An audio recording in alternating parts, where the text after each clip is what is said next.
Estados Unidos fecha um acordo com a União Europeia e países asiáticos. E prazo para a negociação de tarifas chega ao fim. Sem tratados, Brasil recebe taxas de 50% de Donald Trump, mas com isenção de 694 itens, incluindo laranja, produtos energéticos e aeronaves. Também sem acordo, China e México recebem prorrogação da trégua tarifária e novo prazo para tratativas com a Casa Branca. Você vai ver também. Reino Unido e Canadá anunciam que devem reconhecer Estado palestino a partir de setembro. Meu nome é Fabrício Naitz, que pela próxima meia hora nós vamos navegar juntos pelos principais assuntos do mundo. O JP Internacional está no ar.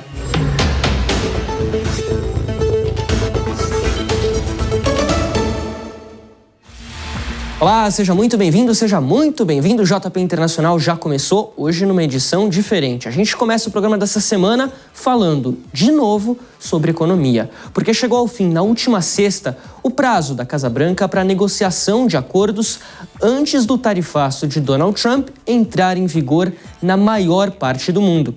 E os últimos dias foram de muitas conversas com a Casa Branca. Vamos conferir como é que ficaram as tarifas aplicadas pelo governo americano? A gente preparou uma arte separando os países por valor. Vamos dar uma olhadinha nelas. A princípio, quem levou a melhor foi o Reino Unido, com 10% de tarifas. Coreia do Sul, Israel, Japão, União Europeia, Turquia, até mesmo a Venezuela fecharam com 15%. Aí vem a margem dos 20%. Vietnã e Taiwan, além de vários países do Sudeste Asiático, Camboja, Filipinas, Indonésia, Malásia, todos esses com 20%. Já com 25%, quem vem é a Índia, que foi alvo de críticas de Donald Trump nesta semana. Outro membro dos BRICS, a África do Sul, foi taxada em 30%. E com 35%, um resultado surpreendente para o vizinho e parceiro histórico americano, o Canadá. Criticado também por conta do reconhecimento da Palestina, um dos nossos assuntos de hoje. Aí a gente tem um pulo para a base dos 40%. Quem é que está lá? Laos, Mianmar, Suíça e a Síria. Só o Brasil acabou ficando com esses 50% e aqui tem uma série de questões para a gente conferir, para a gente explicar. Quem falou sobre esse assunto essa semana foi o presidente dos Estados Unidos, Donald Trump. Ele está contente com as tarifas e disse que isso vai ajudar em muito os Estados Unidos. Vamos conferir. Sabe, nós estamos conseguindo trilhões de dólares para o país. Isso vai fazer nosso país muito rico e respeitado de novo. Nós temos, sabe, eu falo para essas pessoas quantas vezes for necessário, mas todos os líderes estão na OTAN. Eu estava no Oriente Médio com 3 grandes países, 3 grandes líderes, Catar, Arábia Saudita e Emirados Árabes, e todos disseram a mesma coisa. Todos os países da OTAN basicamente disseram que nós estávamos mortos. Um ano atrás, nós estávamos mortos. E agora nós somos a bola da vez. Olha só para nós somos a bola da vez no mundo. Estamos indo muito bem. E para falar mais sobre esse assunto, a gente reuniu um time especial. Eu vou começar chamando o Eliseu Caetano, que está com a gente direto da Flórida. Eliseu, muito bem-vindo ao nosso JP Internacional. Quero saber o seguinte, qual é a sensação por aí nesse momento? Os Estados Unidos são mesmo a bola da vez ou aquele temor de que as tarifas podem aumentar a inflação, o preço dos produtos é que tem sido o principal destaque, o foco das questões por aí? Olá, Fabrício. Sim, aqui nos Estados Unidos, a impressão que a gente tem enquanto jornalista é que há um temor grande por parte da imprensa, tanto a imprensa expatriada de outros países que está aqui, que trabalha aqui, quanto da imprensa local, de que esse tarifaço imposto por Donald Trump atinja em cheio a economia do país e acabe reverberando na vida de quem mora aqui. Do ponto de vista de quem mora aqui, e olha que eu tenho transitado bastante ao longo dos últimos meses por diferentes estados do país, existem vários tipos de percepções percepções locais. Obviamente, como não poderia deixar de ser, em estados mais republicanos, como aqui na Flórida, por exemplo, de onde falamos hoje, o que percebe-se é uma euforia do ponto de vista de que os moradores estão animados com todas essas mudanças colocadas em práticas pelo atual presidente do país, Donald Trump. Mas se a gente viaja 2 horas de avião para cima e vamos para a capital americana, para Washington DC ou para Nova York, por exemplo, a gente já consegue perceber um certo receio.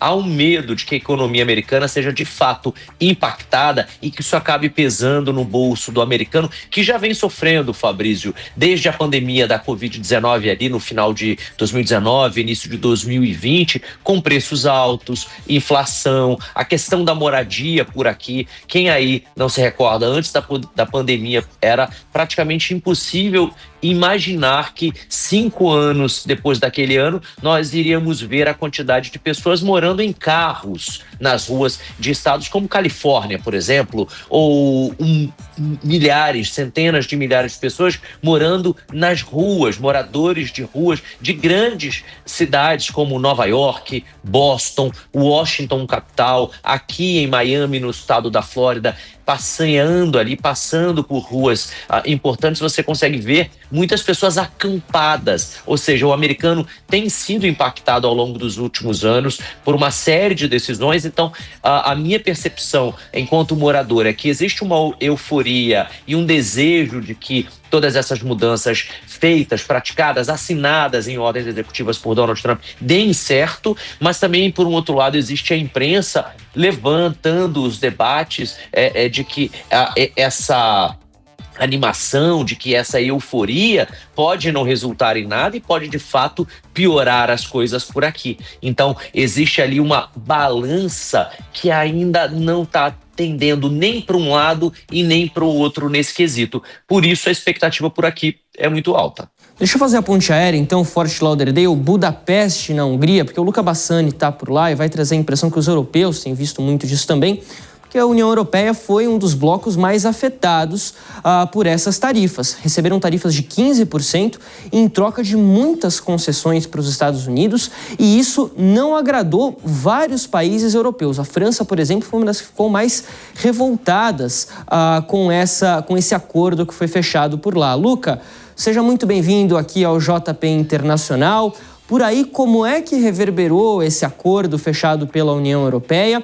Tem um peso político nisso tudo também, né? A oposição deve ganhar muito com esse acordo fechado nessa semana. Um peso político enorme para as eleições internas, Fabrício. Olá a você e a todos que acompanham aqui o JP Internacional. Nós vemos que, apesar do tarifaço de Donald Trump ter tido um impacto menor do que o esperado inicialmente, afinal ele prometeu 30%, e Ursula von der Leyen, presidente da Comissão Europeia, conseguiu negociar a 15%, muitas das lideranças, sejam elas de centro, de esquerda ou de direita, estão insatisfeitas como as negociações foram conduzidas e com o patamar que agora terão que enfrentar para um dos seus grandes consumidores dos produtos europeus, os norte-americanos.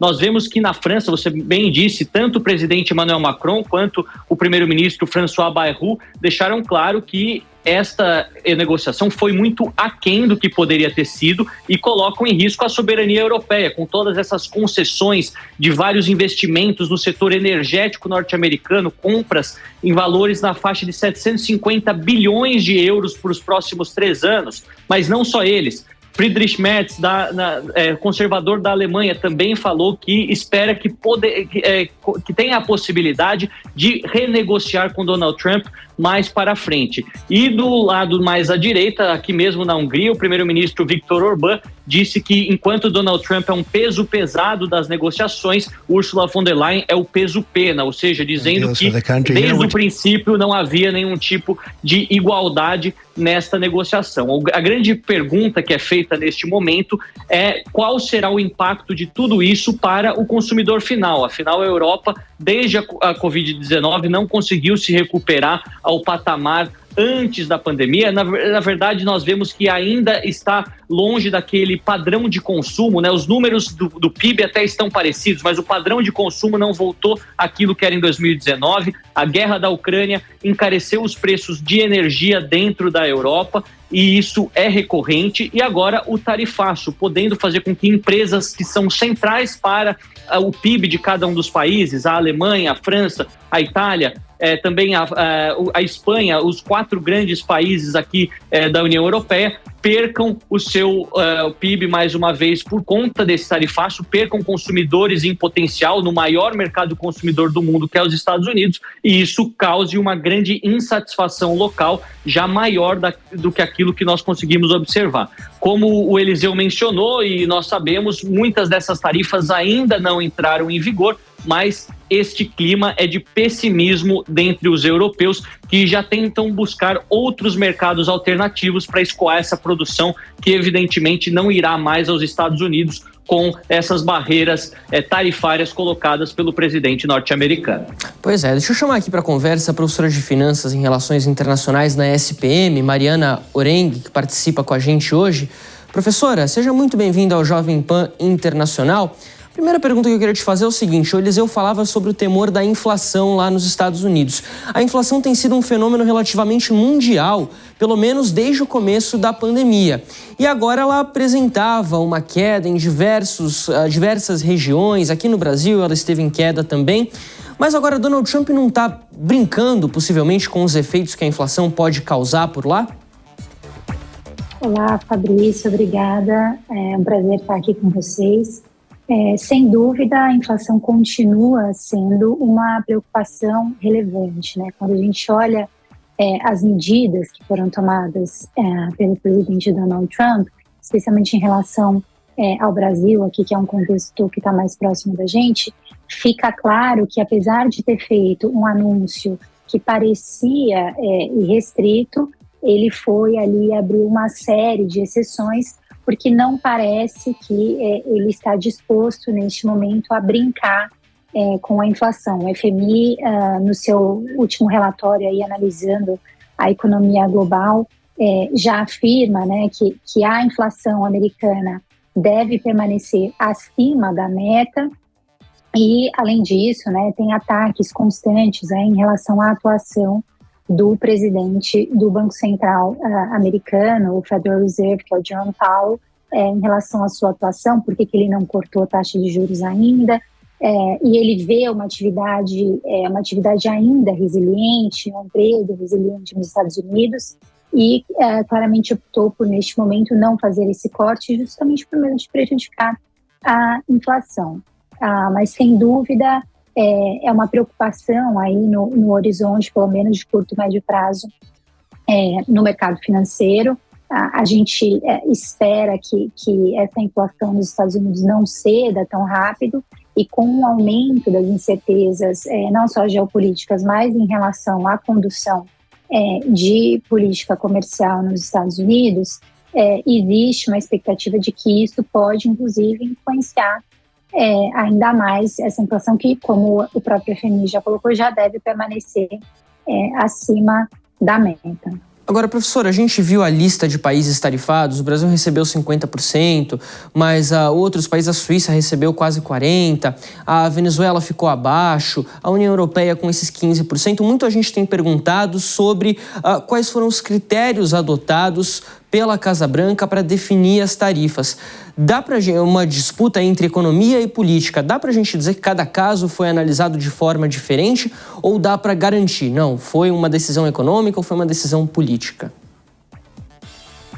Olha, Fabrício, sem dúvida é difícil dizer que a gente está olhando todo esse cenário com critérios exclusivamente racionais e econômicos. A gente sabe que tudo que está pautando essas decisões é a economia política. Então, a gente sabe que tem uma mistura das duas coisas, como na própria carta, né, onde ele anuncia a maior tarifa de todas para o Brasil. Todas as justificativas ali não são econômicas. É claro que, se a gente olhar do ponto de vista econômico, o Brasil é uma das economias mais fechadas do mundo historicamente, né? E quando a gente está falando de economia fechada, como é que a gente define? Primeiro, a gente olha a proporção de importação de bens e serviços em relação ao PIB, mas também tarifa média, né? A tarifa média praticada por este país. No Brasil, se você olha a proporção de importação de bens e serviços na comparação com o PIB, não fica tão diferente dos Estados Unidos, numa faixa ali entre 10% e 20%. O que é claramente diferente é justamente a tarifa média praticada pelo governo brasileiro para que bens e serviços produzidos por outros países cheguem no nosso território. Hoje a gente está falando da alíquota média máxima e por volta de máxima, se você olhar, por exemplo, nos próprios BRICS, né, perto de 15%. A própria Índia, né, que é um dos temas aqui que a gente mesmo destacou no início do programa, é um país que fez uma mudança drástica assim, no seu posicionamento. Sai ali de 2007, 2008, de uma taxa média de 33% para uma taxa de 9% em 2022. Então, claramente, quando a gente olha a foto assim, do Brasil do ponto de vista de protecionismo, que é uma grande preocupação que já temos, né, de muito tempo, digamos que a gente acaba não ficando muito bem na foto nesse sentido. Mas quando a gente está falando da decisão efetivamente tomada pelo Donald Trump, sem dúvida, não é só o componente econômico que importa. A gente tem uma série de fatores aí nacionais e o mecanismo de barganha que o Donald Trump tem adotado, né? Ele endereça questões ali locais para justificar as suas decisões, que não necessariamente tem a ver somente com a pauta comercial ou a pauta de reindustrialização da economia americana. Professora, rapidamente para a gente encerrar, a gente ainda vai ver os efeitos das tarifas com a China e também com o México, que esses receberam a prorrogação do prazo, 90 dias para negociar, mas dá para a gente dizer já que o risco de recessão mundial aumentou nesses últimos dias? Olha, o FMI para este ano ainda não projetou inclusive, né, no último relatório de julho, um crescimento ligeiramente superior para o final do ano, e aí a gente fala, né, nossa, mas faz sentido um crescimento ligeiramente superior dado esse nível de incerteza? Ele faz porque muitos países optaram por fazer o que a gente chama de front-loading, que é simplesmente adiantar, importar muito mais coisa, especialmente nos Estados Unidos, né, isso aconteceu bastante. Então eu vou importar, eu não sei exatamente o que vai acontecer a partir do momento que as tarifas entrarem em vigor, se é que elas vão entrar, se elas vão entrar diferentes, né, maiores, menores, não sabemos, cada dia é um dia. Então eu vou importar tudo que der agora. Muitos países tomaram essa decisão nos Estados Unidos. A maior decisão foi especialmente por equipamentos ali que ajudam no processamento de informações.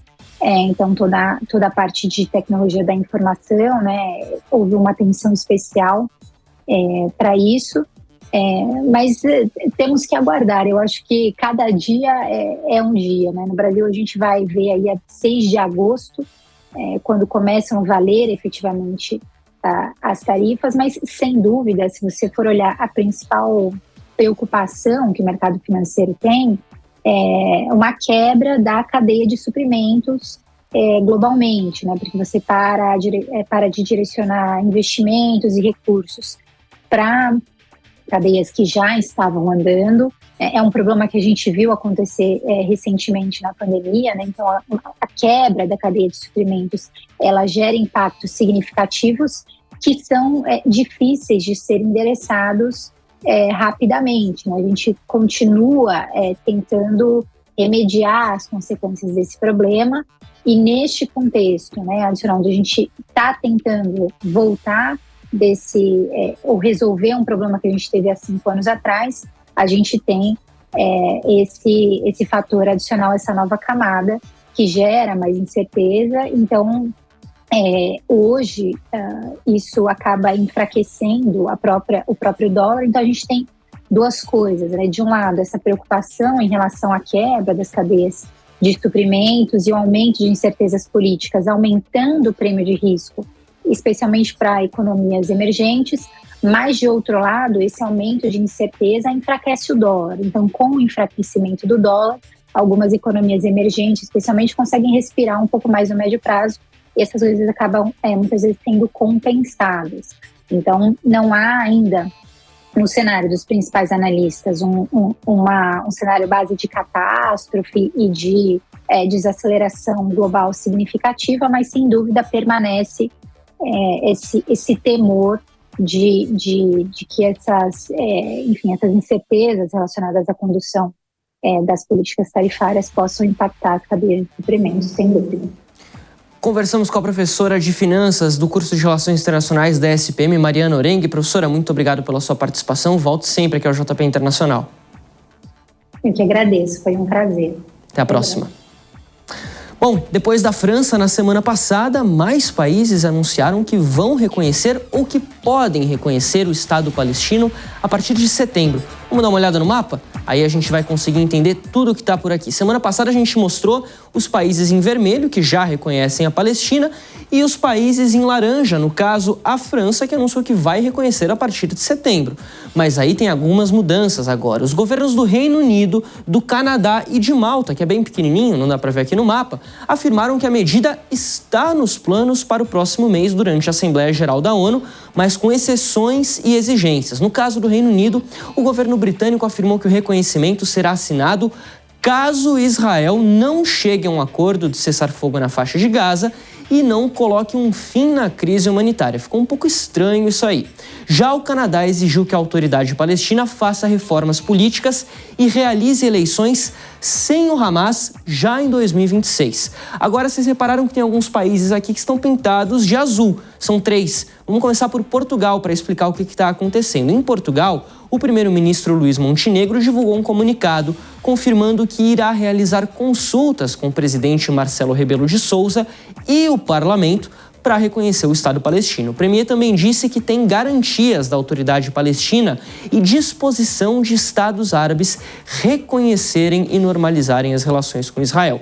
Quem também está nessa linha, estudando essa possibilidade, é a Austrália. O premier Anthony Albanese disse que não quer pressão, mas membros do governo já falam em questão de quando e não ser para o reconhecimento da Palestina. Já Luxemburgo, também na Europa, bem pequenininho, não dá para ver aqui, também está caminhando na mesma direção, segundo o ministro das Relações Exteriores, Xavier Bettel. Vou voltar a chamar o Eliseu Caetano e o Luca Bassani para a nossa conversa. Eliseu, começando por você, porque os Estados Unidos não gostaram dessa medida, principalmente do Canadá, anunciaram retaliações, inclusive contra a autoridade palestina. Os Estados Unidos parecem ser hoje esse último bastião aí com Israel, né, nessa defesa, nessa posição atual envolvendo o Oriente Médio.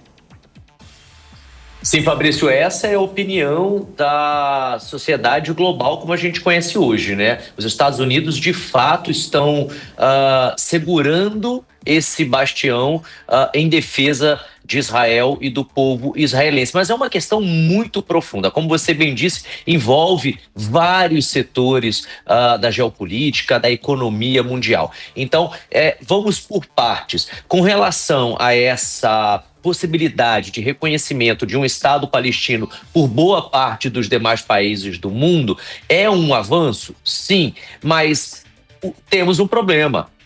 Aonde vamos reassentar todos esses palestinos, todas essas pessoas? Porque, historicamente falando, há um embate entre palestinos e israelenses, a grosso modo falando. E há no mundo pelo menos 13 milhões de palestinos, Fabrício. Boa parte deles vivendo na Cisjordânia. Alguns na faixa de Gaza, outros na Jordânia, Líbano e Síria. Portanto, há uma estimativa de que há entre 13 e 14 milhões de palestinos no mundo vivendo em países que não o deles. Sobre os refugiados palestinos, há um dado da Agência das Nações Unidas de Assistência aos Refugiados da Palestina que dá conta que há quase 5,6, 5,7 milhões de refugiados palestinos. Atenção, esse número é só o dos registrados, né? Então, a criação de um Estado para eles, é óbvio, seria de suma importância, de máxima importância, mas aonde, tendo em consideração que não há condição de colocar dentro de um Estado Israel e Palestina de um Estado próximo, né? Porque Israel afirma de que isso seria inviável, impossível com relação à segurança da sua própria população. Por um outro lado, os palestinos não reconhecem Israel enquanto Estado e querem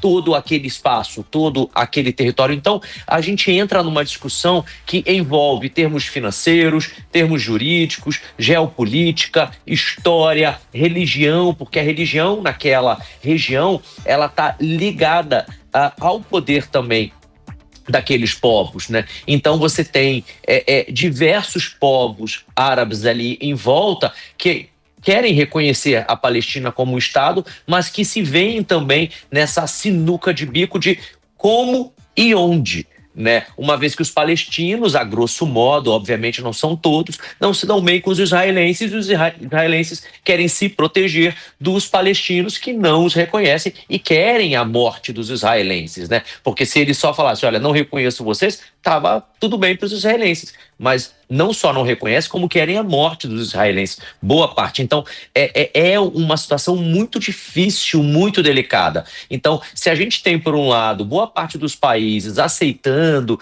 e se colocando à disposição de, olha, vamos achar um espaço de terra, vamos criar um espaço palestino, temos que levar em consideração que os palestinos não querem sair daquilo que eles dizem que é a área deles, que é o estado deles, que é o pedaço de terra deles nesse mundo que a gente conhece hoje, e a gente tem outros países do mundo que não estão dispostos a receber todos esses palestinos, a dividir, por exemplo, o seu espaço.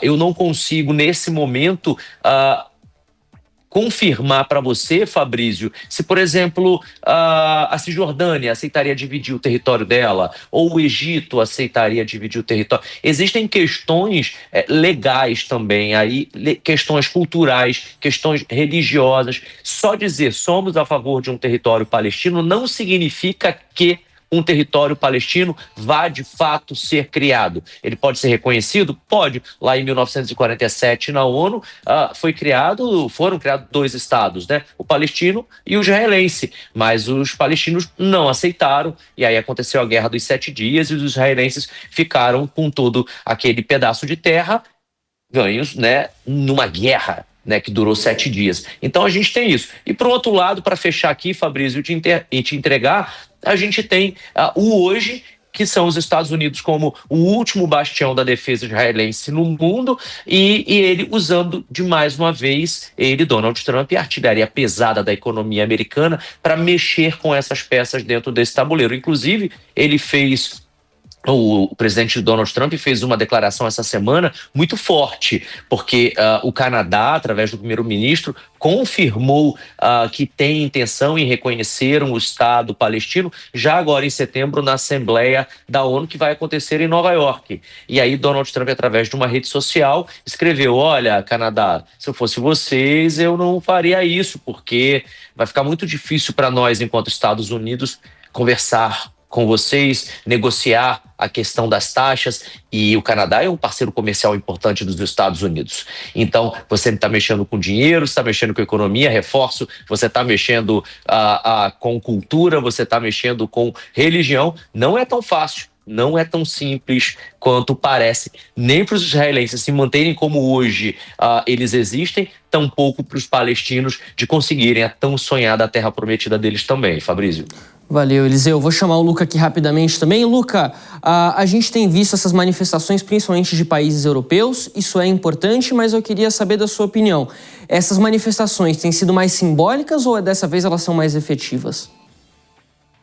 Bom, Fabrício, eu acho importante a gente dizer que, por mais que este reconhecimento aconteça dentro das Nações Unidas, é importante que os palestinos primeiro tenham o controle do seu próprio território para poderem exercer a soberania que lhes é garantida através de outros estados que os reconhecem. E a gente sabe que Israel tem, inclusive, cogitado a possibilidade de anexar tanto a faixa de Gaza quanto a Cisjordânia, o que, obviamente, inviabilizaria os palestinos de terem o seu próprio Estado sem ter o seu próprio território.